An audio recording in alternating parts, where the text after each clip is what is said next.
జయహో మాత. అమ్మచే ప్రభావితులు. రచన శ్రీ కొండముది సుబ్బారావు అన్నయ్య గారు. వ్యాసం 84. పని దేవత.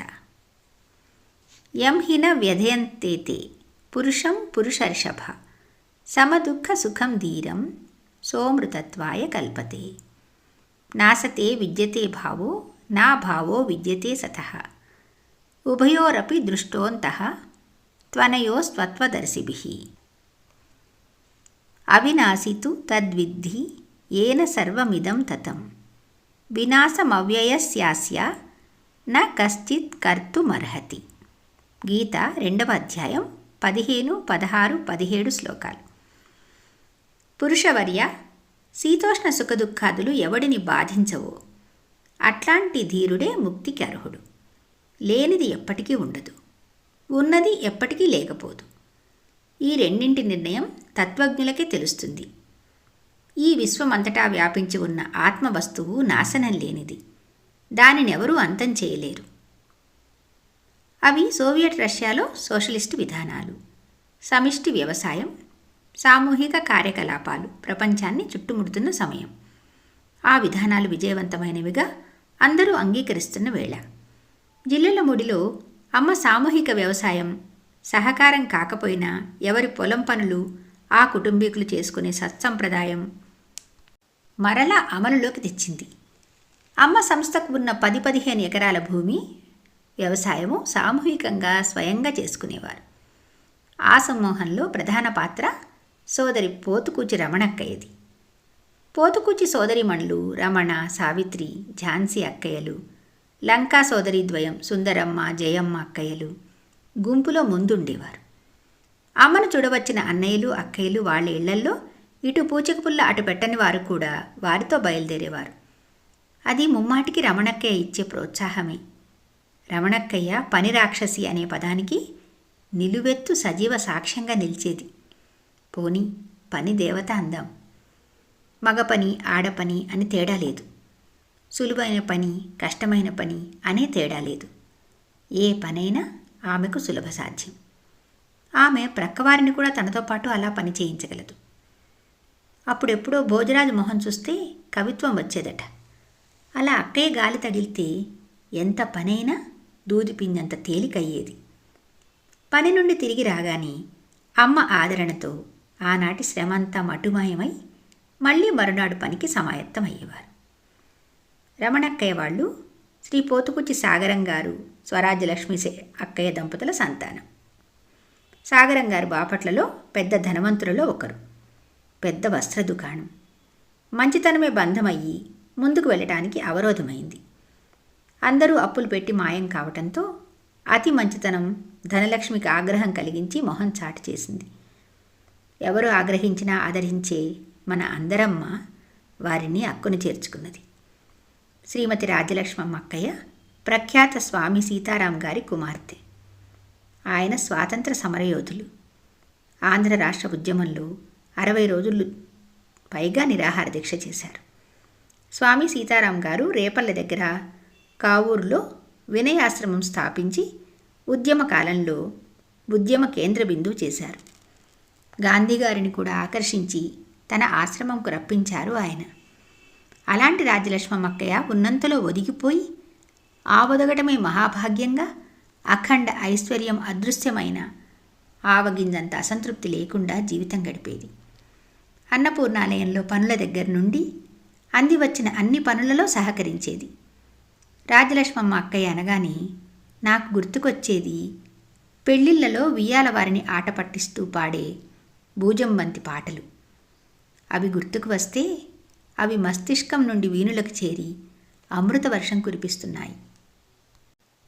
మెక్కి మెక్కి తినకండోయ్ ఎక్కసాలు పడకండోయ్, ఒక్కసారి తినకండోయ్ నొక్కి మేము చెబుతున్నాం, మెక్కి మెక్కి తినకండోయ్. మావారని మేము మరీ మరీ అడుగుతుంటే కావాలనే మాటే కానీ మారుమాట లేదుగా, మెక్కి మెక్కి తినకండోయ్. వద్దు వద్దు అంటారు, పొద్దు చాలదంటారు, నేల మీద పడతారు, గోల పెట్టి దొర్లుతారు, మెక్కి మెక్కి తినకండోయ్ ఎక్కిసాలు పడకండోయ్. ఆ పాటలు ఇలా సాగి మహా సరదాగా ఉండేవి. పిల్లలందరూ పాటగత్తెలే. రెండవ కుమారుడు ప్రసాద్ తబలాలో నిష్ణాతుడు. పెద్దమ్మాయి జ్యోత్స్నక్కయ్య గుంటూరులో ప్రసిద్ధ వైద్యురాలు. అమ్మ ఒకసారి అక్కయ్య డాక్టర్ కాకముందే, నువ్వు డాక్టర్ అవుతావు, నాకు ఇంజెక్షన్ ఇస్తావు అన్నది. అలాగే అక్కయ్య డాక్టర్ అయి అమ్మకే కాక హయమక్కయ్యకు వైద్య సేవ చేసుకున్నది. ఝాన్సీ అక్కయ్య అమ్మ దయతో పెద్ద గండం గడిచి బ్రతికి బట్టకట్టడమే కాక సంస్కృత పండితురాలై మాతృశ్రీ ఓరియంటల్ కాలేజీలో అధ్యాపకురాలుగా చేసి విశ్రాంతి తీసుకుంటున్నది. రమణక్కయ్య సావిత్రక్కయ్య వివాహాలు 1971 ఏప్రిల్లో అమ్మ సమక్షంలో వైభవోపేతంగా జరిగాయి. పెద్ద కొడుకు రవి వంశపావనుడై అమ్మ ధ్యాసలోనే జీవనం గడిపి యవ్వన ప్రాయంలోనే అమ్మ ఒడి చేరారు. సాగరం గారు సకల కళాపారంగతులు, సంగీత సాహిత్య రంగాలలో నిష్ణాతులు. నాన్నగారితో కలిసి పౌరాణిక నాటకాలు వేశారు. ఒకసారి హిందుస్థానీ సంగీత పద్ధతిలో అమ్మ నామం చేస్తే అమ్మ కూడా మెచ్చుకున్నది. సాగరం గారు రోజు తెల్లవారుజామున జేగంటలు మోగించేవారు. చెరువు నుంచి బండి మీద పీపాలలో నీరు తెచ్చేవారు. ఎక్కడికైనా అమ్మ ప్రతినిధిగా పంపిస్తే వెళ్ళేవారు. మొత్తం మీద యావత్తు కుటుంబం అమ్మ పాదసేవ చేసుకున్నారు. హరించిపోయే అశాశ్వత సంపదలు పోతేనే అమ్మ కృప అనే శాశ్వత సంపద అనంతంగా పొందారు సాగరం గారి కుటుంబం. జయహోమాత. వ్యాసం 85. ఇంద్రభవనం పూరి గుడిసె. జ్ఞాన విజ్ఞాన తృప్తాత్మ కూటస్థో విజితేంద్రియ యుక్త ఇత్యుచ్యతే యోగి సమలోష్టాస్మ కాంచన సుహృన్మిత్రారుదాసీన మధ్యస్థద్వేష్యబంధుషు సాధుష్వపి చ పాపేషు సమబుద్ధిర్విశిష్యతే. గీత 6వ అధ్యాయం 8-9 శ్లోకాలు. శాస్త్రజ్ఞానం వల్ల అనుభవ జ్ఞానం వల్ల సంతృప్తి చెందినవాడు నిర్వికారుడు, ఇంద్రియాలను జయించినవాడు, మట్టిని రాతిని బంగారాన్ని సమదృష్టితో చూసేవాడు యోగి అని చెప్పబడతాడు. శ్రేయోభిలాషి స్నేహితుడు, శత్రువు ఉదాసీనుడు, మధ్యస్థుడు విరోధి, బంధువు సాధువు దురాచారి, వీళ్ళందరి పట్ల సమబుద్ధి కలిగినవాడే సర్వోత్తముడు. మబ్బులకు పైరులతో పని లేకపోవచ్చునేమో, కానీ వర్షం కురియందే పైరులు బ్రతకగలవా అమ్మా? పువ్వుకు మధుపాలతో పని లేకపోవచ్చు, కానీ మధుపానికి పూతేన లేనిదే ప్రాణం ఎలా నిలుస్తుందమ్మా? నదికి దాహార్తుని మీద ప్రేమ లేకపోవచ్చు, కానీ నది నీరాలు తాగకుండా పిపాస చల్లారేదిలా అమ్మా?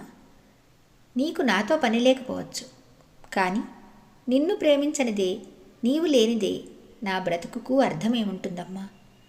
నీళ్లు తగిలిన మాత్రాన ఉప్పు కరిగిపోయేటట్లే, చల్లగాలి తగిలిన మాత్రాన మేఘాలు వర్షించినట్లే, నీ దయ సోకిన మాత్రాన నా మనసులో నీపై ప్రేమ మొలకెత్తిందేమో. ఇందులో నా గొప్పేముందమ్మా? శ్రీ మహావిష్ణువు సుదర్శన చక్రాన్ని, శంభువు త్రిశూలాన్ని, యముడు పాశాన్ని, వర్ణుడు గాంధీవాన్ని ఆయుధాలుగా సంపాదించుకొని తమంతవారు లేరనుకున్నారు. కానీ నీవు ప్రేమనే ఆయుధంతో ఎందరిని ఓడించి నిస్సహాయులుగా చేస్తున్నావో చూస్తే వాళ్ళు తమ తెలివి తక్కువకు నివ్వెరపోరటమ్మా. నీవెవరవో, నీకెంత సొత్తు ఉన్నదో, నీవు మహారాణివో లేక మహాకాళివో ఎవరివో నాకు అవసరం లేదమ్మా. నీవు నాకు అమ్మవు. ఆ భావనే అంతులేని తృప్తిని ప్రసాదిస్తుంది కదమ్మా. నిన్ను మాత్రమే ప్రేమించే నా చుట్టూ అనేక సుందర వస్తువుల నుంచి నా దృష్టి మరల్చాలని దొంగ ఆలోచనలు చేస్తున్నావు. ఇది నీకు న్యాయమేనా అమ్మా? అమ్మ గళసీమలో తన అక్షరమాల అలంకరించిన వారు సోదరులు శ్రీ రాజుపాలెం శేషు. తన రాగబంధం గ్రంథంలోని భావ సౌరభాలు ఇవి. ఎప్పుడైనా గతాన్ని తెలుసుకోవాలి, వర్తమానాన్ని గమనించాలి, భవిష్యత్తును ఊహించాలి. సోదరుడు శేషు తండ్రి రాజుపాలెం రామచంద్రరావు గారు జిల్లెళ్లమూడికి 1956వ సంవత్సరంలో చీరాల నుండి వచ్చిన సోదరులలో ప్రముఖులు. అప్పుడప్పుడే లోకానికి బహిర్గతము కావటానికి అమ్మ నిర్ణయించుకున్న రోజులవి. ఆ రోజుల్లోనే అమ్మ చెప్పిన మాటలను యథాతథంగా డైరీలోకి ఎక్కించుకున్న ఆధ్యాత్మిక విజ్ఞాన సంపన్నులు, పాఠశాల ప్రధానోపాధ్యాయులు. రామకృష్ణ అన్నయ్య శ్రీ రాజుపాలెం రామచంద్రరావు గారి గురించి ఇలా కీర్తించారు. ఎందరో మహాత్ముల సందర్శనంతో ఉత్తేజితులై ఆధ్యాత్మిక సాహిత్యాన్ని ఔపోసన పట్టారు. అమ్మతో వారి అనుభవాలు, పాఠాలు అన్నీ సూత్రప్రాయంగా అక్షరబద్ధం చేశారు. అవన్నీ గ్రంథస్థం చేయగలిగితే వేల పేజీల గ్రంథాలు అనేక స్వరూపం ధరించి ప్రపంచానికి జ్ఞానభిక్ష పెట్టగలవు. అలాంటి వారసత్వం నేపథ్యం గల శ్రీ రాజుపాలెం శేషన్నయ్య చిన్నతనం నుండి విపరీతంగా గ్రంథాలు చదివేవారు. వేటపాలెంలోని సరస్వతి నికేతనంలోని వేల గ్రంథాలలో అత్యధిక శాతం చదివారంటే అతిశయోక్తి కాదు. పైగా సుప్రసిద్ధమైన వేటపాలెం లైబ్రరీకి చిరకాలం కార్యదర్శిగా పనిచేయటంతో చిన్నతనం నుంచే కవిత్వం పట్ల అభిరుచి వంటపట్టింది. వచన కవితలు రాస్తుండేవారు. అమ్మ మీద గేయాలు, వచన కవితలు రాసి గడ్డిపూలు అనే శీర్షిక పెట్టారు. అందుకు అమ్మ అంగీకరింపక అమ్మ పెట్టిన పేరు రాగబంధము. అలా వ్రాసిన శేషన్నయ్య రచనలన్నీ రాగబంధం పేరుతో అచ్చువేయించారు.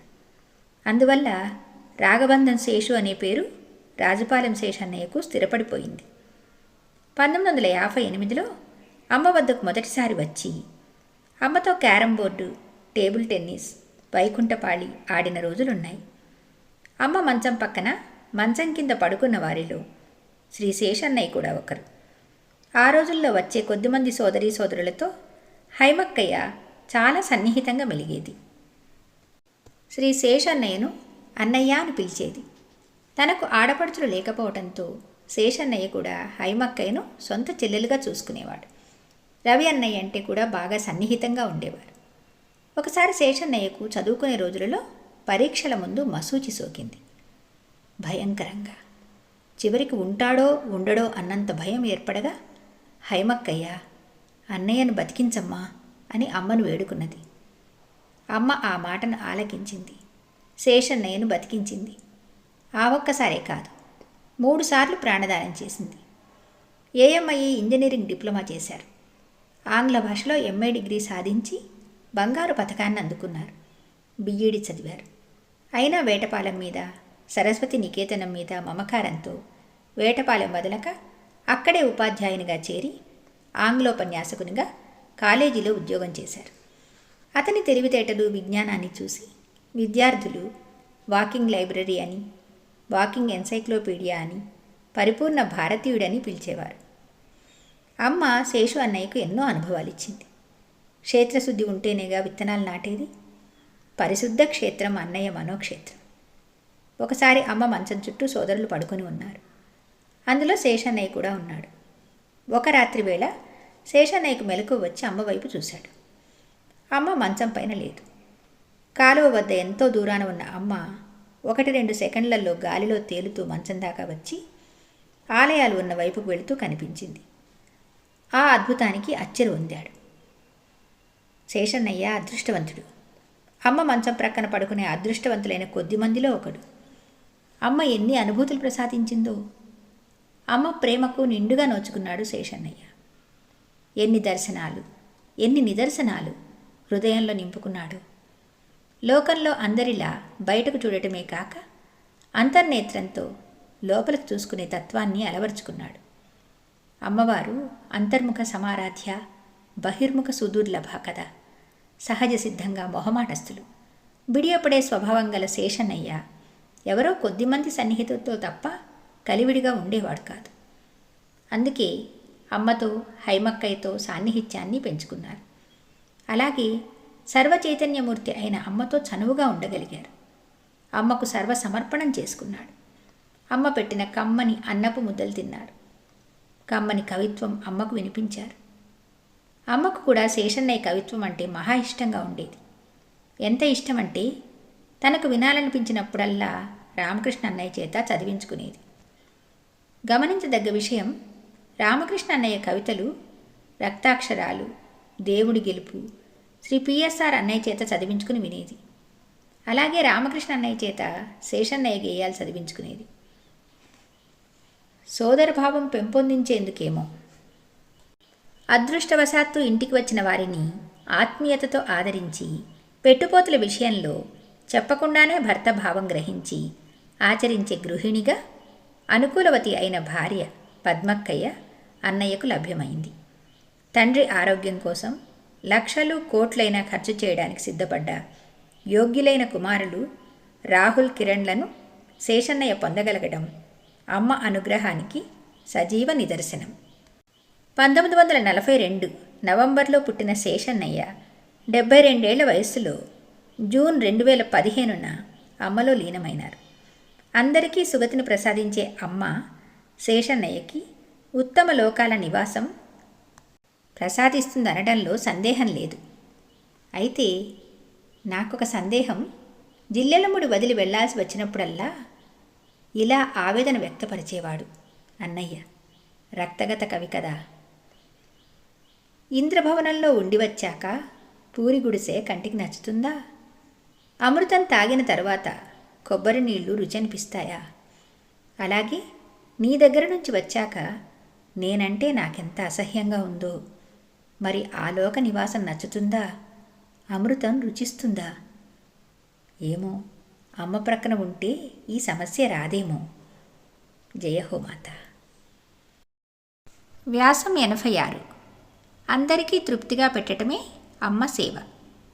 దేవద్విజ గురు ప్రాజ్ఞ పూజనం శౌచమార్జవం బ్రహ్మచర్యమహింసాచ శారీరం తప ఉచ్యతే అనుద్వేగకరం వాక్యం సత్యం ప్రియహితం చేయత్ స్వాధ్యాయాభ్యసనం చైవ వాంమయం తప ఉచ్యతే మనఃప్రసాదః సౌమ్యత్వం మౌనమాత్మ వినిగ్రహః భావసంశుద్ధిరిత్యేతత్ తపో మానసముచ్యతే శ్రద్ధయా పరయా తప్తం తపస్తత్త్రివిధం నరైః అఫలాకాంక్షిభిర్యుక్తైః సాత్వికం పరిచక్షతే. గీత 17వ అధ్యాయం 14, 15, 16, 17 శ్లోకాలు. దేవతలను, బ్రాహ్మణులను, గురువులను, జ్ఞానులను పూజించడం, పవిత్రంగా ఉండడం, కల్లాకపటం లేకుండా ప్రవర్తించడం, బ్రహ్మచర్య దీక్షను, అహింసా వ్రతాన్ని అవలంబించడం, వీటిని శరీరంతో చేసే తపస్సు అని చెబుతారు. ఇతరులకు బాధ కలిగించకుండా సత్యం, ప్రియం, హితము అయిన సంభాషణ సాగించడం, వేదాధ్యయనం చేయడం వాక్కుకు సంబంధించిన తపస్సు అంటారు. మనసును నిర్మలంగా ఉంచుకోవడం, మౌనం వహించడం, శాంత స్వభావము, ఆత్మ నిగ్రహము, అంతఃకరణ శుద్ధి కలిగి ఉండడం మనస్సుతో చేసే తపస్సు అవుతుంది. నిర్మలమైన మనసు కలిగిన వాళ్ళు పరమ శ్రద్ధతో ఫలాపేక్ష లేకుండా 3 విధాలైన ఈ తపస్సు చేస్తే అది సాత్వికమని చెబుతారు. ఒక సోదరుడు అమ్మ సన్నిధిలో సేవ చేసుకుంటూ అమ్మలో లీనమైనాడు. ఆ రోజున అమ్మ అతడి అంత్యక్రియలకు శ్మశానానికి వెళుతూ మరో సోదరి దగ్గర 360 ఒత్తులు ఉన్నవి, అవి తీసుకురండి, వాటితో వీడి చితికి నిప్పంటిద్దాం అన్నది. ఆ సోదరి కార్తీక మాసం కోసం పత్తితో ఒత్తులు చేసుకుంటున్నది. అమ్మకు తెలియందేమున్నది? ఒక మహాతపస్వికి ఆ రకంగా ఉపయోగపడ్డాయి ఆ ఒత్తులు. ఆ ఒత్తులు అమ్మ చేతుల మీదుగా ఆ కార్యక్రమానికి ఉపయోగపడ్డాయి. ఆ ఒత్తులకు అవి చేసిన సోదరికి అంతకన్నా ధన్యత ఏమున్నది? ఆ సోదరుడెవరు? ఆ సోదరి ఎవరు? ఇక్కడ ఎవరి అన్నం వారికున్నది, ఎవరికి తగ్గ పని వారికున్నది అని చెప్పి అమ్మ ఆ సోదరిని తన అక్కున చేర్చి ఓదార్చింది, ఆదరించింది. అన్నపూర్ణాలయంలో సోదరి సోదరులకు ప్రేమగా కడుపు నింపే బాధ్యత అప్పగించింది. ఎవరా అక్కయ్య? కార్తీక మాసం కొరకు ఒత్తులు చేసుకున్న ఆమె వల్లూరు లక్ష్మీ నరసమ్మక్కయ్య. ఆ అదృష్టవంతుడైన సోదరుడు శ్రీ పోతుకూచి రవి. అన్నపూర్ణాలయ బాధ్యతలు స్వీకరించిన అక్కయ్య వల్లూరి లక్ష్మీ నరసమ్మక్కయ్యే. లక్ష్మీ నరసమ్మక్కయ్య ఆ బాధ్యతను ఆనందంగా స్వీకరించింది. శుచిగా వంట చేయటం, అమ్మకు నివేదించటం, అందరికీ తృప్తిగా పెట్టడమే అమ్మ సేవగా భావించి చేసింది. అనుకోకుండా అమ్మ ప్రసాదించిన ఈ సేవ తనకు తన బిడ్డలకు కూడా జీవనాన్ని చేకూర్చింది. 1960 దశకం ప్రథమ భాగంలో జిల్లెళ్లమూడిలో అమ్మను చూడటానికి వచ్చిన వారిలో లక్ష్మీ నరసమ్మ అక్కయ్య గురించి తెలియని వారుండరు. ఆ రోజుల్లో వచ్చిన వారెవరైనా లక్ష్మీ నరసమ్మ అక్కయ్య అన్నపూర్ణాలయంలో చింతకాయ పచ్చడి చేసి పెట్టినా, చారు పోసి అన్నం పెట్టినా ఎంతో రుచిగా ఉంటుందనుకునేవారు. ఎవరైనా అన్నం తినకపోయినా, కోపం వచ్చినా వాళ్ళని బ్రతిమిలాడి తాను వాళ్ళని కోప్పడి ప్రేమగా ఆదరణగా అన్నం తినిపించేది అక్కయ్య. ఎవరిళ్లల్లో వాళ్ళు పంచభక్ష పరమాణాలతో తిన్నా రాని రుచి ఆ చింతకాయ పచ్చడికి, ఆ చారుకి ఎక్కడి నుండి వచ్చింది అంటే తెలుసుకోవడం కష్టమే. అది అమ్మ అమృత ప్రసాదం కావటం వలన, లక్ష్మీనరసమ్మ అక్కయ్యకి అమ్మ ఇచ్చిన అనుగ్రహం వలన. ఆ రోజుల్లో ఆమె చేతి అన్నం తిన్న సోదరులు ఇప్పటికీ లక్ష్మీనరసమ్మ అక్కయ్య ఆప్యాయంగా ఆదరణగా పెట్టిన ఆ అన్నాన్ని మర్చిపోలేరు. అసలు లక్ష్మీనరసమ్మ గారు జిల్లెలముడికి రావడం ఒక విధి ఆడిన నాటకం. అమ్మ నిర్ణయంలో ఒక భాగమనటం ఇంకా సమంజసం. వల్లూరు త్రయంబకం గారు అసలు వల్లూరు గ్రామానికి చెందిన వారైనా చిన్నతనంలోనే తల్లిదండ్రులను పోగొట్టుకోవడంతో మేనత్త గారి ఊరైన గుండవరం చేరారు. వారి ఆదరణలో పెరిగి పెద్దవారై ఆ ఊరికి కరణంగా చేశారు. లక్ష్మీనరసమ్మ అక్కయ్యతో వివాహమైంది. హాయిగా సాగుతున్న కాలంలో కాలపురుషుని కరాళ దంశలలో చిక్కుకుని త్రయంబకం గారు అకాల మరణం పాలయ్యారు. 7 పిల్లలతో లక్ష్మీనరసమ్మ అక్కయ్య లంగరు లేని నావ అయింది. తన సంసార నౌకను రక్షించే ఏడుగడ ఎవరో చూపమని ఆ ఏడుకొండల వాడికి మొక్కుకుంది. ఆ సమయంలో ఆ దేవుని దిక్కు చూపించడానికి లక్ష్మీనరసమ్మ అక్కయ్య మరిది వరగాని వాస్తవ్యుడు పాలపర్తి కృష్ణమూర్తి గారు వచ్చారు. ఆయన అమ్మ వద్ద నీ జీవితం వెళ్ళదీయవచ్చు, అమ్మ సేవ చేసుకుంటూ పుణ్యం పురుషార్థం సాధకంగా ఇతరులపై ఆధారపడవలసిన అవసరం లేకుండా బ్రతకవచ్చు అని చెప్పారు. ఇతరులపై భారంగా ఉండటం కంటే ఇదే మంచిదని, ఇది ఉభయ తారకమని ఆయన సలహా మేరకు అమ్మను దర్శించడం జరిగింది. అమ్మ అప్పగించిన బాధ్యతను కళ్ళకద్దుకుని స్వీకరించింది లక్ష్మీనరసమ్మ అక్కయ్య. లక్ష్మీనరసమ్మ అక్కయ్య గారు వచ్చే సమయానికి అన్నపూర్ణ ఆలయం స్థాపన కావడంతో ఆమెకు అందులో సేవ చేసి తద్వారా అమ్మను సేవించుకునే అవకాశం లభించింది. ఆ రోజుల్లో అమ్మ ఇచ్చిన అనుభవాలు, అమ్మ చూపించిన మహిమలు అనంతం. వాటిని అన్నపూర్ణాలయానికి వచ్చే సోదరీ సోదరులకు వివరిస్తూ, అమ్మ ఎడల తనకు గల అచంచల విశ్వాసాన్ని తెలియజేస్తూ, వారిలోనూ ఆ భక్తి బీజాలు నాటుతూ అక్కయ్య అన్నాలు పెట్టేది. అలా దశాబ్దం పాటు అమ్మ సేవాభాగ్యాన్ని పొందింది అక్కయ్య. ఒక రకంగా తపస్సు చేసింది. అమ్మ అనుగ్రహం పొందింది. 10 నెలల చంటి బిడ్డతో జిల్లెళ్ళముడి వచ్చిన లక్ష్మీనరసమ్మ అక్కయ్య బిడ్డల ఆలనా పాలన చూసుకుంటూ సలక్షణంగా సంతృప్తిగా జీవనం గడిపి అమ్మలో ఐక్యమైన ధన్యురాలు. ఆమె చేసిన మరో విశిష్టమైన సేవ, అందరింటి బిడ్డలు జిల్లెళ్ళముడి వదిలి వేరే ఊళ్ళకు వెళితే వాళ్ల అన్నపానీయాలు చూడటానికి అమ్మ ప్రతినిధిగా యోగక్షేమాల పర్యవేక్షణ కోసం అమ్మ లక్ష్మీనరసమ్మ అక్కయ్యని పంపించేది. ఆ రకంగా ఆమె ఆప్యాయత అనురాగాలు చవిచూసిన నాటి యువతరం నేడు పండి వృద్ధులై ఆ జ్ఞాపకాలు నెమరేసుకొని ఆనందభరితులవుతున్నారు. పెద్ద కుమారుడు వల్లూరు సత్యమన్నయ్య జిల్లెళ్ళముడి అందరింటి సోదరులందరితో మమేకమై వారందరి తలలో నాలుకై తన చరమ జీవితం వరకు జిల్లెళ్ళముడిలోనే గడిపాడు.